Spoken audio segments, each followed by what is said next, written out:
लड़की जो कहती है कि मैं पढ़ी लिखी नहीं हूँ, मुझे कभी वो मौके नहीं मिले जो मुझे चाहिए थे कभी, लेकिन एक ऐसी गेम जिसे बहुत वायलेंट कैटेगरी का माना जाता है, वो आपको फ़ोन मिल जाना, फिर उतना डेटा मिल जाना, उतना समय मिल जाना कि आप पबजी जैसा गेम खेल पाती थी, और उससे आप कैसे सचिन से जुड़ पाए?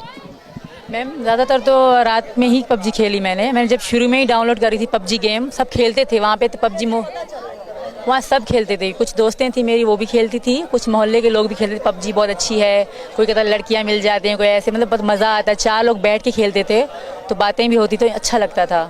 तो मैंने डाउनलोड करी, मेरा लड़का भी खेलता था और मैं भी। फिर अचानक से ये मेरे गेम में आ गए। अचानक से आ जाते हैं, रेंडम में मतलब बोलते हैं, तो 4 लोग जुड़ जाते हैं, 4 पार्टनर हो जाते हैं, फिर वो साथ मिल के खेलते हैं। तो ये और एक इनके दोस्त थे, मेरा मारिया खान नाम था आईडी में, फेक नाम रखा था, क्योंकि अगर अपना नाम रखते नहीं हम आईडियों पे, मतलब क्राइम माना जाता है, मारते पीटते हैं घर वाले। तो मैं मारिया खान नाम रखा था मैंने। तो ये लोग आ गए, तो ये लोग खुशी मना रहे थे कि लड़की गेम में आ गए। इनको ना पता था कि पाकिस्तान से मैं, ना मुझे पता था कि ये भारत से हैं। तो ये मुझे मतलब इंटरेस्ट दिलाने लगे कि लड़की है, तो ज़्यादा मजाक करने लगे। मैं तब भी इनसे बात नहीं कर रही थी। जब गेम ख़त्म हो गई हमारी, तो इन्होंने चिकन डिनर करा दिया मेरा। तो मुझे अच्छा लगा कि भाई मेरा चिकन, पहली गेम और चिकन डिनर हो गया, तो अच्छा लग रहा था। तो फिर इन्होंने फ्रेंड रिक्वेस्ट भेजी मुझे। अंदर फ्रेंड रिक्वेस्ट भी होती है, चैटिंग भी होती है, वॉइस भी होती है, और वॉइस पे बात भी होती है। तो वहाँ से हमारे गेम खेलना स्टार्ट हो गए। ये 2020 की बात है मैम। ये तकरीबन 1-1.5 महीने के बाद इन्होंने कहा कि जब भी तुम गेम खेलती हो, हम समय पे नहीं मिल पा रहे, तो अपना कांटेक्ट दे दो, मैं स्क्रीनशॉट ले लूँ, आपसे चैट करूँगा, मैसेज कर दूँगा, आप आ जाना। तो इन्होंने मुझसे कांटेक्ट लिया और मैंने इनका लिया, फिर हमने चैट करना शुरू कर दी। मैम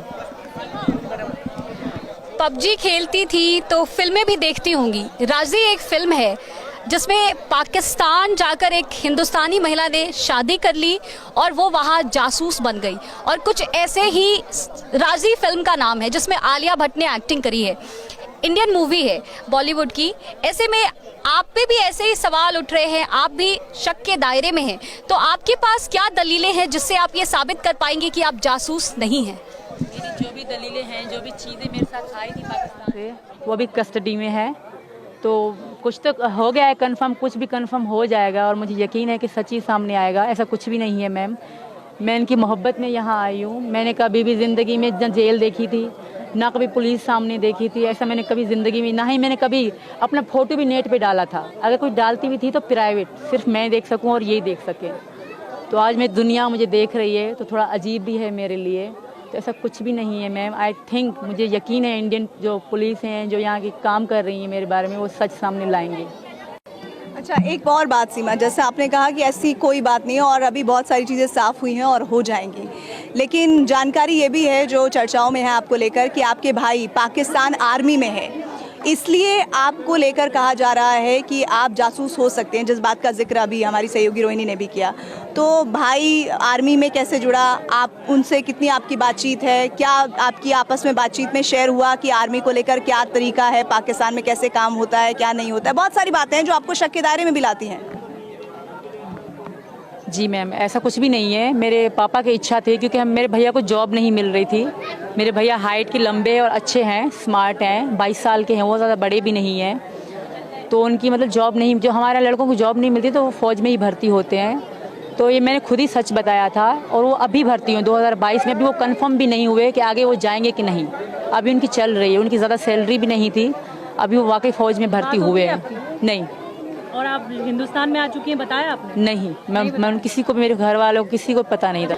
मेरा लड़का हुआ था, तो इनके गांव में कत्ल आम है, लड़की को मारना बिल्कुल ही आम है। इनके जो इनका गांव है ना जेकमाबाद, वहाँ लड़की को मारना जैसे मच्छर मार दिया आपने, ऐसे है, मार देते हैं, और कोई इनको रोने भी नहीं देते परिवार को। पाकिस्तान में अभी कहाँ रह रही थी? मैं कराची शहर में शादी के बाद।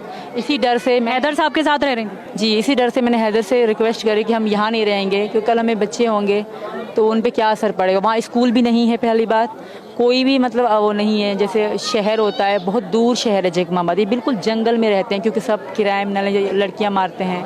यहाँ पे आम था लड़की। कितने बच्चे हैं? मेरे 4 बच्चे हैं मैम। तो आप अभी हैदर साहब को, जब बच्चों के बाद तो रह रही थी ना आप कराची में, हैदर साहब के साथ ही रह रही? नहीं, हैदर सऊदी अरब थे, 19 में वो चले गए थे। अब 2019 में चले गए? जी, अब तक नहीं आए थे। और 2019 में ही आप नेपाल गई थी? नहीं, मैं 2023 में आई थी मैम। शुरू में मैं 20 में इनसे मिली थी, शुरू में मेरा कोई इरादा नहीं था कि मैं इनसे इतना प्यार होगा या मैं यहाँ पे आऊँगी, ऐसा कुछ भी नहीं था हमारे बीच। हम खाली फ्रेंड थे, फ्रेंड ही रहे 1 साल 1.5 साल तक। फिर जब मतलब मुझे लगा, और मेरे पापा की डेथ होने के बाद ख़ास तौर, तो मैं अकेली सी हो गई मैम। कब हुई डेथ? उनकी 2022 में हुई थी, दिसंबर में।